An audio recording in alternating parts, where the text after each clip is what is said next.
আল্লাহ রাব্বুল আলামিন এই দুনিয়াতে যত নিয়ামত আমাদেরকে দান করেছেন, আমরা প্রত্যেক নিয়ামতের শুকরিয়া আদায় করি, কিন্তু আল্লাহ রাব্বুল আলামিনের অসংখ্য অগণিত নিয়ামত রাজির মধ্যে অন্যতম নিয়ামত হচ্ছে সন্তান এবং সম্পদ। আপনার সম্পদ বিশাল হতে পারে, আপনার কোটি কোটি টাকার সম্পত্তি থাকতে পারে, আপনার আম্বরখানা, বন্দর বাজার, জিন্দা বাজার, বড় বড় টাওয়ার থাকতে পারে, এটা আপনার জন্য আল্লাহর পক্ষ থেকে নিয়ামত, আলহামদুলিল্লাহ। ওই সম্পদের অংশ থেকে যদি আপনি আল্লাহর রাস্তায় দান করেন, গরিব এতিম অসহায় মানুষের কল্যাণে কাজ করেন, সমাজ সংস্কারে কাজ করেন, ওই সম্পদের সদকায়ে জারিয়া কিয়ামতের দিন আপনার জন্য কাজে আসবে। আপনার সন্তান, আল্লাহ পাক আপনাকে সন্তান দিয়েছেন, ওই সন্তানকে আপনি জাগতিক শিক্ষায় শিক্ষিত করেন, আমাদের আপত্তি নাই। আপনার সন্তানকে আপনি পাইলট বানান, আপনার সন্তানকে আপনি ইঞ্জিনিয়ার বানান, ডাক্তার বানান, নাসা গবেষক বানান, আমাদের আপত্তি নেই, আমরা খুশি, আলহামদুলিল্লাহ। কিন্তু দুনিয়ার সমস্ত জাগতিক সম্পদ, দুনিয়ার সমস্ত জাগতিক শিক্ষা আপনার সন্তানকে আপনি শিক্ষা দান করেন, কিন্তু কোরআনের শিক্ষা, দ্বীনের মৌলিক শিক্ষা আপনার সন্তানকে আপনি দান করলেন না। ওই সন্তান কিয়ামতে কবরে পুলসিরাতে আপনার জন্য এক মুহূর্তের জন্য কাজে আসবে না। আমার ভাইরা, আমার বন্ধুরা, কবরে যখন মানুষকে রাখা হয়, কবরে মানুষকে রাখার পরে যারা কবরে ওই মাইয়াতকে নিয়ে যাবেন, কবরে দাফন করার পরে ওই যারা খাটিয়া বহন করে আপনাকে কবরে নিয়ে যাবে, আমাকে কবরে নিয়ে যাবে, তারা চলে আসবে। লাশ কবরে নামানোর জন্য যে 3 জন বা 4 জন মানুষ নেবেন, তারাও আপনাকে কবরে রেখে চলে আসবে। আপনার একান্ত ঘনিষ্ঠ সম্পর্কের মানুষও যারা আপনাকে দাফনের জন্য নিয়ে যাবে, তারাও চলে আসবে। মসজিদের ইমাম সাহেব, মুয়াজ্জিন সাহেব দোয়ার জন্য যাবেন, তারা আপনার জন্য দোয়া করে তারাও চলে আসবে। ভিতর দেহ ওই কবরে আপনার একা পড়ে থাকবে। তখন আপনার আর জীবনের কোনো কিছু কাজে আসবে না। রাসূলুল্লাহ বলেন 3টা জিনিস ওই মুহূর্তে কাজে আসবে। নাম্বার 1 হচ্ছে আপনার দুনিয়ার জিন্দেগিতে নেক আমল, 2 নাম্বার হচ্ছে আপনার দান সাদকা, আর 3 নাম্বার হচ্ছে নেক সন্তান।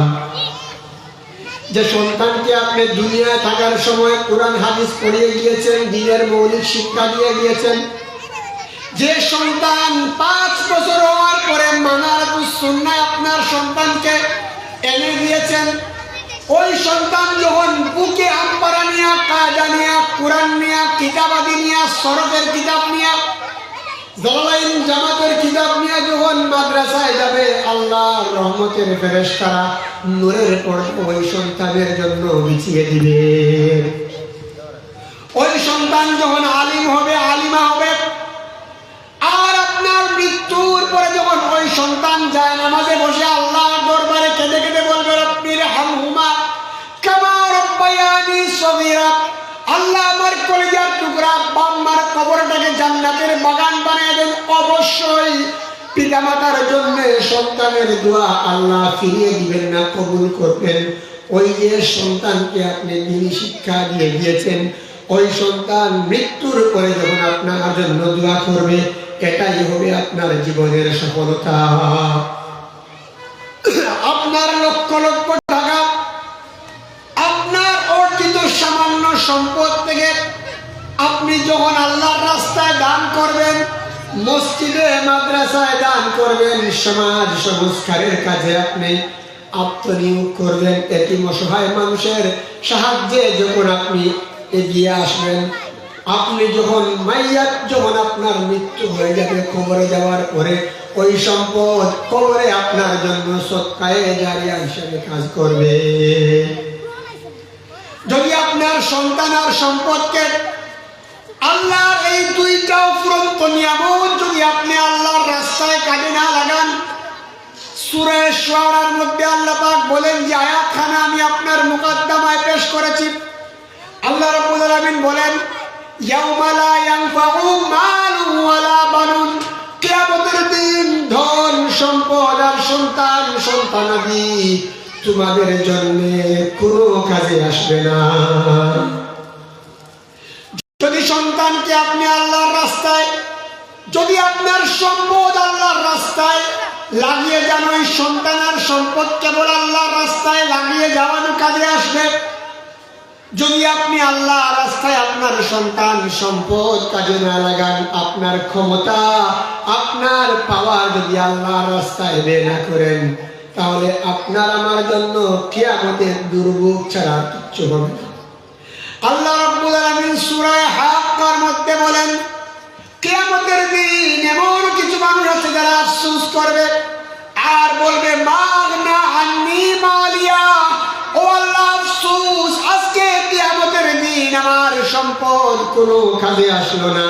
হালাকা আন্নি সুলতানিয়া, আমার ক্ষমতা আমার আধিপত্য আজকে হালাক হয়ে গেল, ধ্বংস হয়ে গেল। আল্লাহ রাব্বুল আলামিন ঘোষণা করবেন, খুযুহু ফাগুল্লু, এদেরকে ধরো, এদেরকে পাকড়াও করো, সুম্মাল জাহিমা সাল্লু, এদেরকে জাহান্নামের আগুনে নিক্ষেপ করো। নাউযুবিল্লাহ, জাহান্নামের আগুনে নিক্ষেপ করো। যদি আপনার সন্তানকে, আপনার সম্পদকে আল্লাহর রাস্তায় ব্যয় না করেন, তাহলে ওই সন্তান আর ওই সম্পদ কিয়ামতের দিন আল্লাহর দরবারে কোনো কাজে আসবে না। এই যে কোমলমতি বাচ্চারা